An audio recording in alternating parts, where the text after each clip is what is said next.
सभी साथियों को नमस्कार। मैं हूं सुखदेव कंबोज और आपके अपने चैनल स्टडी शॉर्ट में आप सभी का हार्दिक स्वागत करता हूं। दोस्तों, बात कर रहे थे फिजिक्स के टॉपिक चुंबक के बारे में। चुंबक की बात करेंगे। चुंबक पर 50 इंपॉर्टेंट क्वेश्चन उन पर हम डिस्कस करने जा रहे हैं, साथ में थोड़ा कॉन्सेप्ट भी देखते चलेंगे। चलिए शुरू करते हैं। पहला क्वेश्चन आपकी स्क्रीन पर, स्थायी चुंबकन किस स्थिति में किया जा सकता है।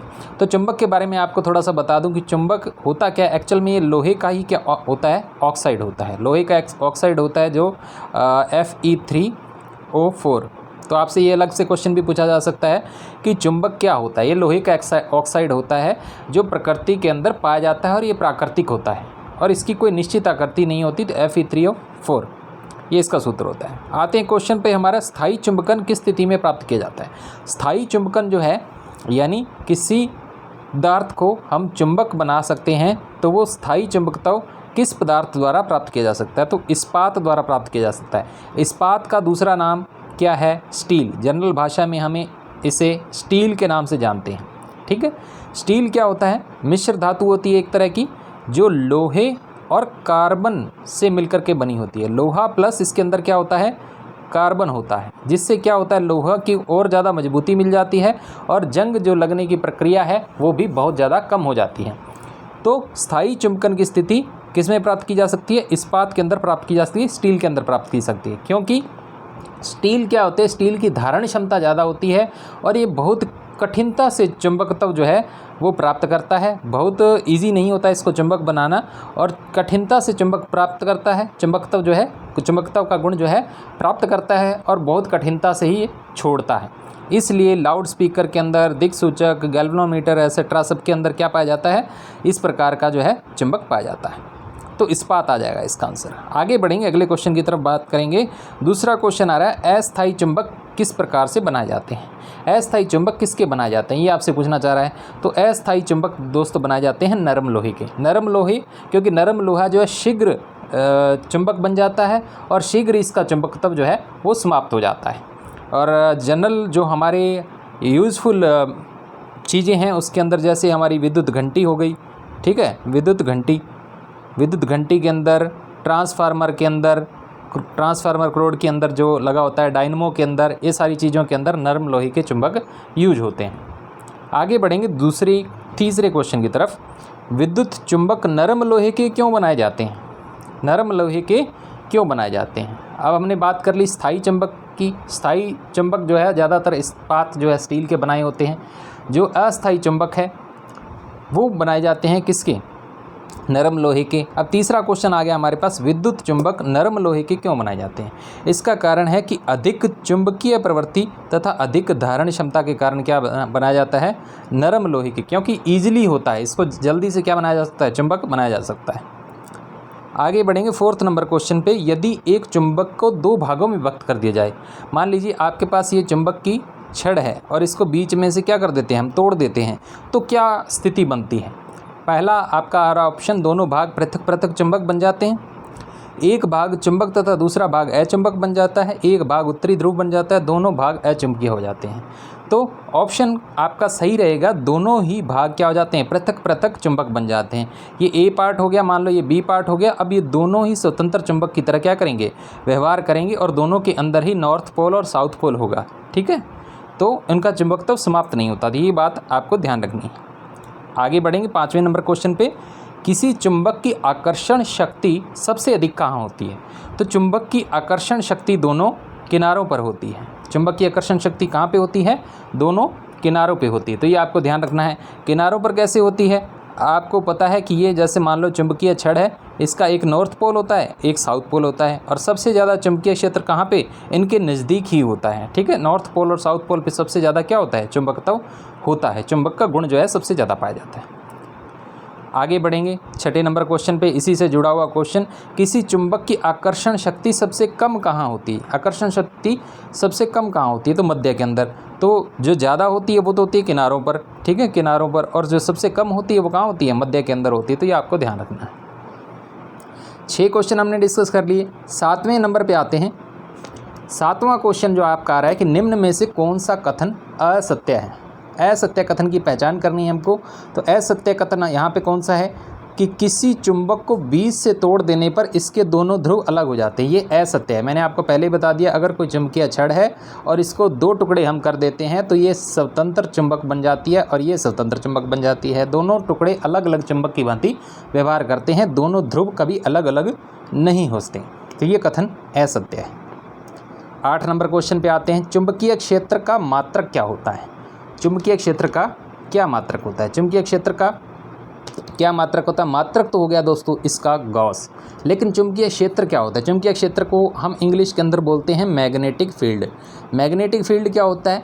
एक चुंबक की छड़ जो है, मान लो कोई भी चुंबक है, फॉर एग्जांपल ये हमने चुंबक ले ली और ये इसका नॉर्थ पोल है और ये एक साउथ पोल है, इस तरीके से बना लिया हमने। चुंबक के चारों ओर का वह क्षेत्र, चुंबक के चारों ओर का ये वाला क्षेत्र जो है, जहाँ पर चुंबक अपना प्रभाव रखती है, जहाँ पर चुंबक अपना प्रभाव रखता है, यानी चीज़ों को अपनी ओर आकर्षित करने की क्षमता रखता है जिस एरिया के अंदर, वही इसका क्या कहलाता है? चुंबकीय क्षेत्र कहलाता है। उसका क्या कहलाता है? मैग्नेटिक फील्ड कहलाता है, चुंबकीय क्षेत्र कहलाता है। अब बात करेंगे इसके मात्रक की, तो मात्रक इसका गॉस जो होता है ये तो है सीजीएस पद्धति के अंदर मात्रक, ठीक है। तो ये आपको ध्यान रखना, सीजीएस पद्धति के अंदर कौन सा मात्रक है? इसका गॉस मात्रक है, ठीक है। अगर मैं एसआई मात्रक की बात करूँ, एसआई स्टैंडर्ड के अंदर जो है अगर इसका मात्रक पूछ लिया जाए तो तब आपका आंसर रहेगा टेस्ला। क्या रहेगा? टेस्ला। तो हमने यहाँ पे देखा चुंबकीय क्षेत्र का मात्रक जो होता है सीजीएस पद्धति के अंदर तो क्या होता है? गॉस होता है, और एसआई पद्धति के अंदर क्या होता है? टेस्ला होता है। इतनी बातें कर ली। अब बात करते हैं 9वें क्वेश्चन के बारे में। 9th क्वेश्चन आता है, चुंबकीय फ्लक्स का मात्रक क्या है? चुंबकीय फ्लक्स का मात्रक। चुंबकीय फ्लक्स का मात्रक जानने से पहले हम थोड़ी सी बात कर लेते हैं चुंबकीय फ्लक्स होता क्या है। चुंबकीय फ्लक्स क्या होता है? अगर किसी चुंबकीय क्षेत्र में कोई तल रख दिया जाता है, मान लो ये चुंबक है और ये इसका चुंबकीय क्षेत्र हो गया इधर का, ठीक है ना, और इस चुंबकीय क्षेत्र के अंदर क्या रख देता हूँ मैं? खुद तल रख देता हूँ, ठीक है। तल रख देता हूँ मतलब कोई भी एक वस्तु रख देता हूँ और उससे गुजरने वाली जो चुंबकीय क्षेत्र की रेखाएं हैं, यानी ये जो जहाँ पे चुंबकीय क्षेत्र होगा तो वहाँ से क्या होगी? एक अकाल्पनिक रेखा हम खींचते हैं जिनको हम क्या बोलते हैं? चुंबकीय क्षेत्र बोलते हैं। और ये चुंबकीय क्षेत्र की रेखाएं जो उस तल से गुजरती हैं, ठीक है ना, तो इन पूरे रेखाओं की संख्या को क्या कहते हैं? चुंबकीय फ्लक्स कहते हैं, ठीक है। टोटल नंबर ऑफ ये रेखाएं जो होती हैं इनको हम क्या कहते हैं? चुंबकीय फ्लक्स कहते हैं। अब चुंबकीय फ्लक्स का मात्रक आपसे पूछा गया था। चुंबकीय फ्लक्स का मात्रक क्या होता है? वेबर होता है। क्या होता है दोस्तों? वेबर होता है। चुंबकीय फ्लक्स का सूत्र क्या होता है? चुंबकीय फ्लक्स को हम थीटा से डिनोट कर देते हैं, ठीक है, और इसका सूत्र होता है BA cos थीटा। तो ये भी आपसे पूछा जा सकता है, BA cos थीटा। तो इस तरीके से पूछा जा सकता है। या इसको कहूँ कि चुंबकीय फ्लक्स इज इक्वल टू क्या होता है? चुंबकीय फ्लक्स इज इक्वल टू क्या होता है? चुंबकीय क्षेत्र। चुंबकीय क्षेत्र किसी भी तरीके से आपसे क्वेश्चन पूछा जा सकता है। चुंबकीय क्षेत्र गुणा तल का क्षेत्रफल, तल का क्षेत्रफल। तो ये सूत्र भी आपको ध्यान रखना है, तल का क्षेत्रफल। चुंबकीय फ्लक्स इज इक्वल टू चुंबकीय क्षेत्र गुणा तल का क्षेत्रफल, ठीक है। अभी बात कर ली हमने चुंबकीय फ्लक्स का मात्रक क्या होता है? वेबर होता है। आगे बढ़ेंगे, चुंबकीय फ्लक्स के बारे में भी बात कर ली हमने। आगे बात करेंगे निम्न में से कौन लोह चुंबकीय पदार्थ नहीं है? लोह चुंबकीय पदार्थ कौन सा नहीं है? तो लोहा भी है, निकिल भी है, तांबा, कोबाल्ट। तो यहाँ पे तांबा ऑप्शन हो जाएगा। तांबा क्या नहीं है? लोह चुंबकीय पदार्थ नहीं है, यानी इसके अंदर चुंबकीय गुण जो है वो नहीं पाए जाते। तो C नंबर आंसर हो जाएगा तांबा। आगे बढ़ेंगे 11 नंबर क्वेश्चन पे, इस पे बात कर लेते हैं दोस्तों। निम्नलिखित में से कौन अनुचुंबकीय पदार्थ है? अब यहाँ पे एक टर्म आई है हमारे पास, अनुचुंबकीय। अनुचुंबकीय पदार्थ कौन से होते हैं? ठीक है, तो पहले इसके बारे में आपको थोड़ा सा पता होना चाहिए, क्योंकि अनुचुंबकीय पे काफ़ी सारे क्वेश्चन जो है अलग अलग फॉर्मेट के अंदर बन सकते हैं। अनुचुंबकीय होते हैं वे पदार्थ जिनमें परमाणु में उपस्थित जो इलेक्ट्रॉन होते हैं वो सम संख्या के अंदर नहीं होते। ठीक है, तो हर चीज़ आपको पता है किससे मिलकर बनती है? परमाणु से मिलकर बनती है। और परमाणु के अंदर इलेक्ट्रॉन लगभग क्या करते हैं, जो है युग्म अवस्था के अंदर पाए जाते हैं, सम संख्या के अंदर अगर होते हैं। अगर किसी के अंदर सम संख्या के अंदर नहीं है तो वो युग्म अवस्था के अंदर नहीं पाए जाएंगे। युग्म अवस्था के अंदर नहीं पाए जाएंगे मतलब जोड़ों के अंदर नहीं पाए जाएंगे, तो मतलब क्या रहेंगे? वो फ्री रहेंगे। तो ये फ्री इलेक्ट्रॉन ही क्या करते हैं? पदार्थ के चुंबकीय क्षेत्र से अधिक चुंबकीय क्षेत्र की ओर ये गति करते हैं। ये कुछ पदार्थ कैसे होते हैं? चुंबकीय क्षेत्र से अधिक चुंबकीय क्षेत्र की ओर गति करते हैं, और इससे क्या होता है, ये जो फ्री इलेक्ट्रॉन हैं ये क्या करते हैं? चुंबकीय क्षेत्र का मान बढ़ा देते हैं। ठीक है, तो यहाँ से परिभाषा हमारे पास क्या निकल के आती है चुंबकीय क्षेत्र की? अणुचुंबकीय पदार्थ वे पदार्थ होते हैं जिनमें परमाणु में उपस्थित क्या नहीं होते, इलेक्ट्रॉन सम संख्या में नहीं होते और कुछ इलेक्ट्रॉन क्या रहते हैं इसमें फ्री रहते हैं। ये पदार्थ कम चुंबकीय क्षेत्र से अधिक चुंबकीय क्षेत्र की ओर क्या करते हैं, गति करते हैं, अधिक चुंबकीय क्षेत्र की ओर गति करते हैं। और कुछ तो क्या होता है, चुंबकीय क्षेत्र के अंदर जब ये पदार्थ रखे जाते हैं तो कुछ तो वो चुंबकीय क्षेत्र और कुछ इनका खुद का जो इलेक्ट्रॉन फ्री होते हैं उनके कारण भी क्या होता है, चुंबकीय क्षेत्र उत्पन्न होता है। तो इससे टोटल चुंबकीय क्षेत्र का मान क्या हो जाता है, बढ़ जाता है। ठीक है, तो ऐसे पदार्थ क्या कहलाते हैं, अणुचुंबकीय पदार्थ कहलाते हैं। इसके अंदर एल्युमिनियम आ जाता है आपका, एग्जाम्पल देख लेते हैं कौन कौन से आते हैं। एल्युमिनियम आ जाता है आपका, फिर आपका सोडियम आ जाता है, ठीक है, सोडियम आ गया, और इसके बाद ऑक्सीजन आ जाता है। ठीक है, तो इस तरीके के पदार्थ होते हैं। तभी फिलहाल जो हमने देखना है निम्नलिखित कौन सा अणुचुंबकीय पदार्थ है, तो अणुचुंबकीय पदार्थ इसके अंदर क्या है, ऑक्सीजन है। तो ये आपको ध्यान रखना है। तो 11 क्वेश्चन हमने डिस्कस कर लिए, आगे बढ़ेंगे 12वें क्वेश्चन पे। साथ साथ में थोड़ी थोड़ी थ्योरी देखते जा रहे हैं ताकि अदर क्वेश्चन भी आप इजीली सॉल्व कर पाएँ। लौह चुंबकीय पदार्थों के भीतर परमाणुओं की असंख्य अति सूक्ष्म संरचनाओं को क्या कहते हैं। लौह चुंबकीय पदार्थों के भीतर परमाणुओं की असंख्य अति सूक्ष्म संरचनाओं को क्या कहते हैं, तो उनको कहा जाता है डोमेन। दोस्तों डोमेन होता क्या एक्चुअल में, डोमेन क्या होता है, ये एक तरह का क्षेत्र ही होता है जो लौह चुंबकीय पदार्थ जो होते हैं, चुंबकीय पदार्थ जिनके अंदर चुंबकत्व का गुण पाया जाता है उन्हीं को बोलते हैं लौह चुंबकीय पदार्थ। ठीक है, उनके अंदर ये परमाणुओं की अति सूक्ष्म जो परमाणुओं का एक तरह का बंडल ही होता है, जिसके कारण क्या होता है, वो चुंबकत्व का गुण दर्शाते हैं। तो एक तरह के जो परमाणुओं के बंडल होते हैं इन्हीं को क्या बोलते हैं, डोमेन बोलते हैं। इन्हीं के कारण चुंबकत्व का गुण आता है। 13 नंबर पर क्वेश्चन पे आते हैं, डोमेन में परमाणुओं की संख्या क्या आती है। एक डोमेन के अंदर परमाणुओं की संख्या, तो काफ़ी इंपॉर्टेंट क्वेश्चन है ये भी अपने आप में। तो एक डोमेन के अंदर 10 की पावर 18 से 10 की पावर 21, 10 की पावर 18 से लेकर के 10 की पावर 21 ये इसकी रेंज है। तो इतने परमाणु हो सकते हैं एक डोमेन के अंदर। ठीक है, आगे बात करते हैं। 14 नंबर क्वेश्चन पे आते हैं, स्थायी चुंबक जिस पदार्थ का बना होता है, स्थायी चुंबक जो है जिस पदार्थ का बना होता है वह पदार्थ कौन सा है, तो फेरोमैग्नेटिक। वो पदार्थ कौन सा है, फेरोमैग्नेटिक। डाईमैग्नेटिक नहीं है, एंटी फेरोमैग्नेटिक नहीं है, उत्प्रोक्त सभी नहीं है, फेरोमैग्नेटिक इसका आंसर हो जाएगा। 15 नंबर क्वेश्चन पे बढ़ेंगे, मुख्य रूप से निलंबित चुंबकीय सुई किस दिशा में टिकती है। मुख्य रूप से निलंबित चुंबकीय सुई किस दिशा के अंदर टिकती है। अब इसका कहने का मतलब कि अगर किसी चुंबकीय सुई को, चुंबकीय सुई क्या होती है, इस तरीके से इसके अंदर इस तरीके से सुई लगी होती है, इसमें एक नॉर्थ पोल दिखाता है और एक साउथ पोल दिखाता है। अगर इसको स्वतंत्र रूप से क्या कर दिया जाए, लटका दिया जाए, निलंबित मतलब लटका दिया जाए, तो ये कौन सी दिशा के अंदर जा कर के ठहरेगी, तो ये ठहरती है दोस्तों उत्तर दक्षिण दिशा के अंदर, क्योंकि चुंबकीय क्षेत्र का क्या होता है, उत्तर दक्षिण दिशा होती है। तो उत्तर दक्षिण दिशा आपका आंसर हो जाएगा। 16 नंबर पे आते हैं, चुंबकीय कंपास की सुई किस ओर इंगित करती है। चुंबकीय कंपास वही उसी तरीके से चुंबकीय सुई की तरह से होती है जो दिशा बताती है आपकी। इसमें नॉर्थ होता है, साउथ होता है, ईस्ट होता है और वेस्ट होता है। ठीक है, और बीच में इस तरीके की सुई लगी होती है, इस तरीके से वो दिखाती रहती है, कांच का छोटा सा बना होता है ये। चुंबकीय कंपास की सुई किस ओर इंगित करती है, ये आपका क्वेश्चन है। तो चुंबकीय कंपास की चुंबकीय उत्तर दिशा की ओर क्या करती रहती है, इंगित करती थी। तो नॉर्थ पोल वो दिखाती रहती है, बाद में सारी की सारी जो है वो दिशाएं जो हैं वो बताती रहती है। 17 नंबर क्वेश्चन पे आ जाते हैं, निम्नलिखित में से कौन एक अणुचुंबकीय पदार्थ है। अणुचुंबकीय पदार्थों के हम एग्जाम्पल देख चुके हैं। तो अणुचुंबकीय पदार्थ इसके अंदर क्या है, पीतल है। ठीक है, पीतल किसकी है, पीतल एक मिश्र धातु, आपको पता है पीतल एक मिश्र धातु है। ये सेपरेट क्वेश्चन भी आप देख सकते हैं। तो तांबा और जिंक के मिश्रण से मिलता है, तांबा और जिंक के मिश्रण से क्या बनता है, पीतल बनता है। ठीक है, और पीतल क्या है, एक अणुचुंबकीय पदार्थ है। अणुचुंबकीय पदार्थ क्या होते हैं हम डिस्कस कर चुके हैं। आगे बढ़ेंगे, 18 नंबर क्वेश्चन पे बात कर लेते हैं। स्टील के चुंबकीय करना स्टील का चुंबकीय करना कठिन है क्योंकि, एक्चुअल में यहाँ पे ये लिखा है स्टील को चुंबकत्व यानी चुंबकीय करना, यानी स्टील को चुंबक बनाना ये कठिन है। क्यों कठिन है, तो इसके बारे में बात कर लेते हैं कि अधिक धारण क्षमता होने के कारण। इसकी धारण क्षमता क्या होती है, अधिक होती है। तो धारण क्षमता अधिक होने के कारण दो बातें होती हैं, एक तो इसको चुंबक जो बनाना है स्टील को वो भी कठिन होता है, और चुंबकत्व का गुण हटाना यानी उसको चुंबकत्व उसमें समाप्त करना भी बहुत कठिन होता है। तो लगभग ये स्थायी चुंबक का जो है मान लो स्थायी चुंबक बन जाते हैं स्टील। ठीक है, तो आगे बढ़ेंगे 19 नंबर क्वेश्चन पे, एक स्वतंत्र रूप से लटका हुआ चुंबक सदैव ठहरता है।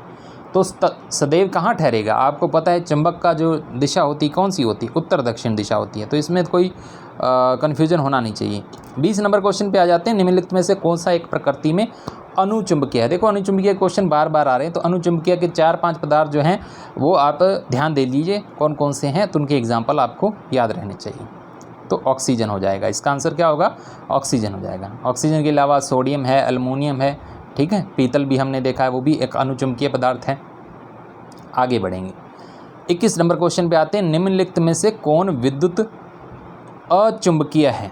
विद्युत अचुंबकीय का मतलब जिसके अंदर अगर विद्युत धारा प्रवाहित, विद्युत धारा का एक गुण होता है कि यानी जिस चालक के अंदर अगर क्या कर दी जाए, विद्युत धारा का प्रवाह कर दिया जाए तो वो क्या दिखाता है? विद्युत चुंबकीय प्रभाव दिखाता है, यानी वो एक तरह के चुंबक की भांति व्यवहार करने लग जाता है। ठीक है, तो ऐसा कौन सा पदार्थ है जहाँ जिसको विद्युत अचुंबकीय, यानी इसके अंदर विद्युत धारा भी प्रवाहित कर दी जाए तो वो क्या दिखाता है?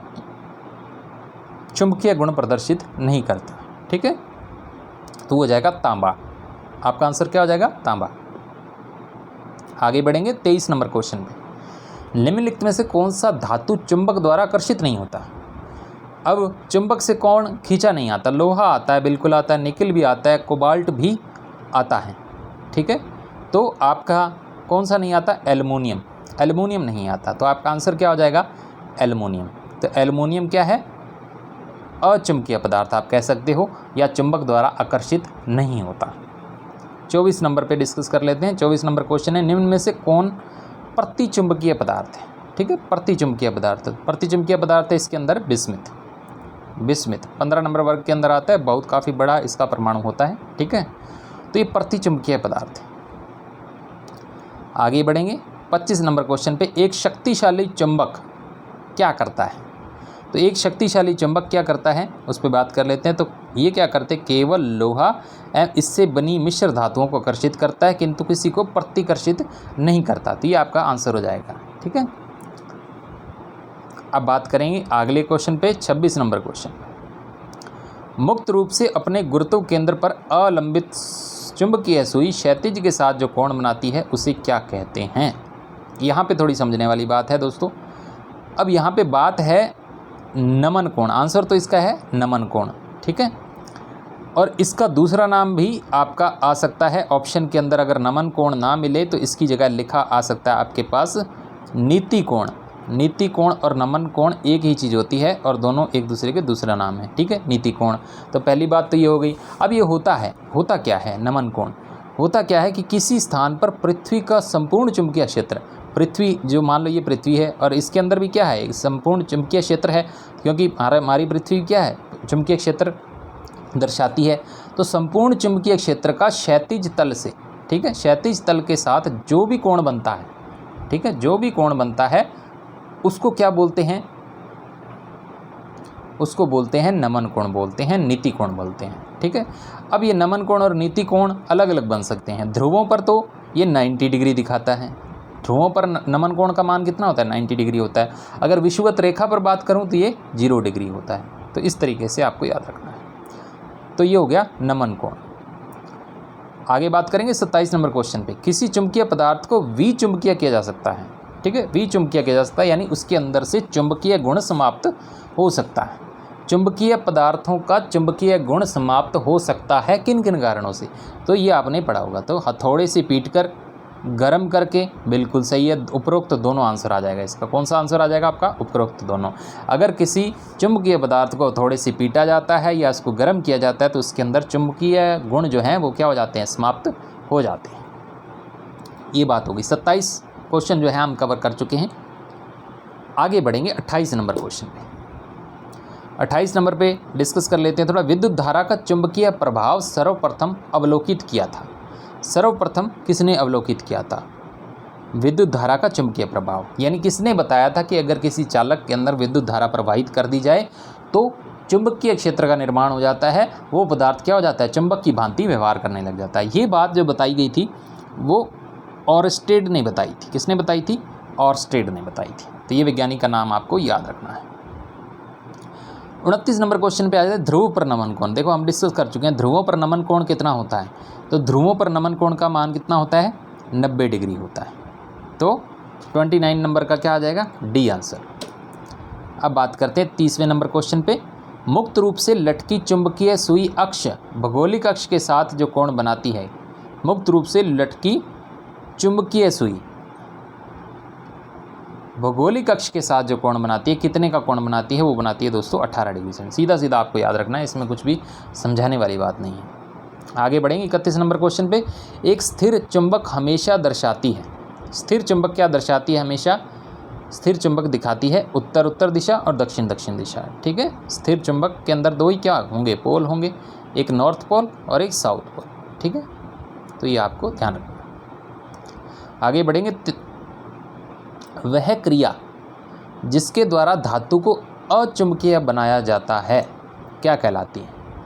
ऐसी प्रक्रिया जिसके द्वारा चुंबकीय पदार्थ को अचुंबकीय बनाया जाता है, यानी उसमें से चुंबक के गुण जो हैं वो समाप्त किए जाते हैं, तो वो प्रक्रिया क्या कहलाती है दोस्तों, वो प्रक्रिया को बोला जाता है डीमैग्नेटाइजेशन। अगर आपकी इंग्लिश अच्छी है तो आप इजीली इसको जो है डिकोड कर पाओगे कि क्या पूछना चाह रहा है, डीमैग्नेटाइजेशन। डीमैग्नेटाइजेशन उस प्रक्रिया को कहते हैं।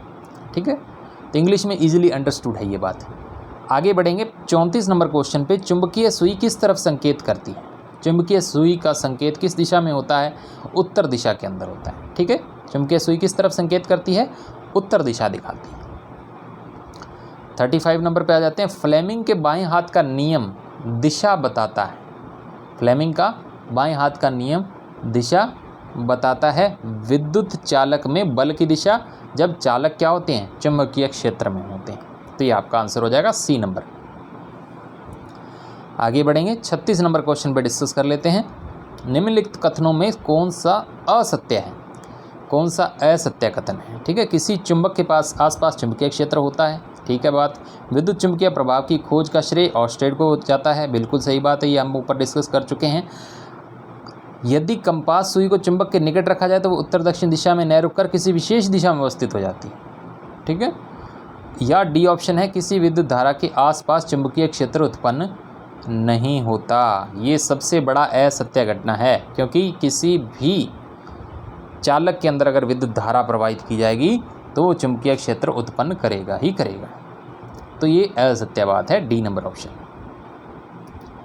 आगे बात करेंगे 37 नंबर क्वेश्चन में। विद्युत चुंबकीय प्रेरण के नियमों का उपयोग निम्न में से किसको बनाने में उपयोग किया जाता है। ठीक है, विद्युत चुंबकीय प्रेरण, यहाँ पे एक समझने वाली बात है तो विद्युत चुंबकीय प्रेरण होता क्या है। विद्युत चुंबकीय प्रेरण को इंग्लिश के अंदर बोलते हैं हम मैग्नेटिक इंडक्शन। मैग्नेटिक इंडक्शन इसका नाम होता है इंग्लिश के अंदर। ठीक है, होता क्या है कि अगर नरम लोहे की छड़ को यदि किसी शक्तिशाली चुंबकीय क्षेत्र के अंदर रख दिया जाता है तो वो भी चुंबक की भांति धीरे धीरे व्यवहार करने लग जाता है। ठीक है, तो कहने का मतलब अगर ये नरम लोहे की छड़ है और इसको किसी शक्तिशाली चुंबकीय क्षेत्र के अंदर रख दिया जाता है जहाँ पे किसी चुंबक का शक्तिशाली क्षेत्र बन रहा है, तो थोड़ी देर बाद ये जो लोहे की छड़ थी, नरम लोहे की छड़ थी, ऑटोमेटिक खुद भी क्या बन जाती है, चुंबक बन जाती है। ठीक है, और छड़ का वो सिरा जो चुंबक के ध्रुव के समीप होता है, ठीक है, वो जिस चुंबक के पास में रखा जाता है, जिस चुंबकीय क्षेत्र के ध्रुव के समीप होता है, वहाँ विपरीत ध्रुव बन जाता है और छड़ का दूसरे सिरे पर समान ध्रुव बन जाता है। ठीक है, तो इस तरीके से काम करता है। तो इस घटना को क्या बोलते हैं, चुंबकीय प्रेरण बोलते हैं। कहने का मतलब सीधा देशी भाषा में समझाऊं, अगर किसी भी नरम लोहे की छड़ हो या कोई ऐसी छड़ हो जिसको क्या करें, जो चुंबकत्व का गुण प्राप्त कर सकती है, ठीक है, उसको किसी शक्तिशाली चुंबकीय क्षेत्र के संपर्क में रखते हैं तो थोड़ी देर बाद वो भी उसके प्रेरणा से आप इसके शब्द से यहाँ करें चुंबकीय प्रेरण, तो उसकी प्रेरणा से, उसके संपर्क में आने से वो भी क्या बन जाती है, चुंबक की भांति व्यवहार करने लग जाती है। इस घटना को क्या बोलते हैं, चुंबकीय प्रेरण बोलते हैं। ठीक है, तो यहाँ पे हमारा क्वेश्चन है कि विद्युत चुंबकीय प्रेरण के नियमों का उपयोग निम्न में से किसको बनाने में के उपयोग में किया जाता है। ठीक है, तो यहाँ पे आंसर आ जाएगा आपका जनरेटर जिसको बोलते हैं। तो जनरेटर विद्युत चुंबकीय प्रेरण सिद्धांत पर ही क्या करता है, काम करता है। आगे बात करेंगे डायनमो का कार्य सिद्धांत निम्नलिखित में से संबंधित है। डायनमो क्या करता है, यह ध्वनि ऊर्जा को यांत्रिक ऊर्जा में परिवर्तित करता है, बिल्कुल नहीं। यह विद्युत ऊर्जा को यांत्रिक ऊर्जा में परिवर्तित करता है, बिल्कुल नहीं। यह विद्युत ऊर्जा को ध्वनि ऊर्जा में परिवर्तित करता है, यह भी गलत है। लेकिन यह यांत्रिक ऊर्जा को विद्युत ऊर्जा में परिवर्तित करता है। ये आपने देखा होगा डायनमो, तो ये आपका आंसर सही रहेगा। तो जनरेटर भी क्या करते हैं, यांत्रिक ऊर्जा को विद्युत ऊर्जा में कन्वर्ट करते हैं। वही काम क्या करता है डायनमो, करता है। फैराडे के नियम के अनुसार ये काम करते हैं। चुंबकीय प्रेरण का जो सिद्धांत दिया था फैराडे ने दिया था। ठीक है, तो ये आपको ध्यान रखना है। आगे बढ़ेंगे, 39 नंबर क्वेश्चन पे डिस्कस करते हैं। डायनमो के कार्य करने का सिद्धांत क्या है? डायनमो का कार्य करने का सिद्धांत वही है जो हमने अभी डिस्कस किया है। विद्युत चुंबकीय प्रभाव। क्या होगा इसका? विद्युत चुंबकीय प्रभाव। विद्युत चुंबकीय प्रभाव, क्योंकि विद्युत चुंबकीय प्रेरण से क्या होता है, ये कनेक्टेड होता है, तो विद्युत चुंबकीय प्रभाव के सिद्धांत पर ये डायनमो काम करता है। जनरेटर और ये दोनों का एक ही काम है। आगे बढ़ेंगे 40 नंबर क्वेश्चन पे। विद्युत मोटर निम्न सिद्धांत के अनुसार कार्य करती है। तो किस नियम के आधार पर विद्युत मोटर काम करती है, ये आपसे पूछा गया है। ठीक है, तो विद्युत मोटर करती है फैराडे के नियम के अनुसार। विद्युत मोटर क्या करती है? विद्युत ऊर्जा को क्या बदलती है? यांत्रिक ऊर्जा के अंदर बदलती है। यांत्रिक ऊर्जा के अंदर बदलती है। तो ये सेपरेट क्वेश्चन भी बन सकता है। विद्युत मोटर क्या करती है? विद्युत ऊर्जा को यांत्रिक ऊर्जा के अंदर बदलती है। तो ये बात हो गई। आगे बढ़ेंगे, ट्रांसफार्मर के कोड बनाने के लिए निम्नलिखित पदार्थ में से कौन सा सबसे अधिक उपयुक्त होता है? तो नरम लोहा ट्रांसफार्मर की कोड बनाने के लिए सबसे अधिक उपयुक्त होता है, क्योंकि इसको ईजिली क्या बनाया जा सकता है? चुंबक बनाया जा सकता है। आगे बढ़ेंगे, 42 नंबर क्वेश्चन। ट्रांसफार्मर का सिद्धांत आधारित है। तो ट्रांसफार्मर का सिद्धांत भी क्या आधारित है? विद्युत चुंबकीय प्रेरण के सिद्धांत पर आधारित होता है। ठीक है, 43 नंबर पे आ जाते हैं। ट्रांसफार्मर क्या है? ट्रांसफार्मर का काम आपसे पूछा गया है। तो ट्रांसफार्मर डीसी को एसी में परिवर्तित करता है, एसी की वोल्टता को घटाने और बढ़ाने में प्रयुक्त होता है, एसी वोल्टता को डीसी में परिवर्तित करता है, विद्युत ऊर्जा को यांत्रिक ऊर्जा में परिवर्तित करता है। तो ट्रांसफार्मर का काम होता है, वो होता है एसी वोल्टेज को घटाने या बढ़ाने में। ट्रांसफार्मर आपने देखे होंगे, तो एसी वोल्टेज को क्या करता है? वो नियंत्रित करता है, यही काम है उसका बस। 44 पे आ जाते हैं। यहाँ पे लेंज के नियम की चर्चा की गई। तो लेंज का नियम क्या है? ठीक है ना, तो लेंज का नियम क्या है? इसके अनुसार क्या होता है? लेंज का नियम क्या होता है, थोड़ा सा डिस्कस कर लेते हैं कि इसके अनुसार जो प्रेरित धारा की दिशा हमेशा ऐसी होती है कि उस कारण का विरोध करती है जिससे वह स्वयं उत्पन्न होती है। ठीक है, प्रेरित धारा लेंज का नियम क्या कहता है? लेंज के नियम के अनुसार प्रेरित धारा की दिशा सदा वही होती है और उस कारण का विरोध करती है जिससे वो स्वयं क्या होती है? उत्पन्न होती है। ठीक है, तो 1833 के अंदर हेनरिक लेंज नामक वैज्ञानिक ने ये वाला नियम दिया था।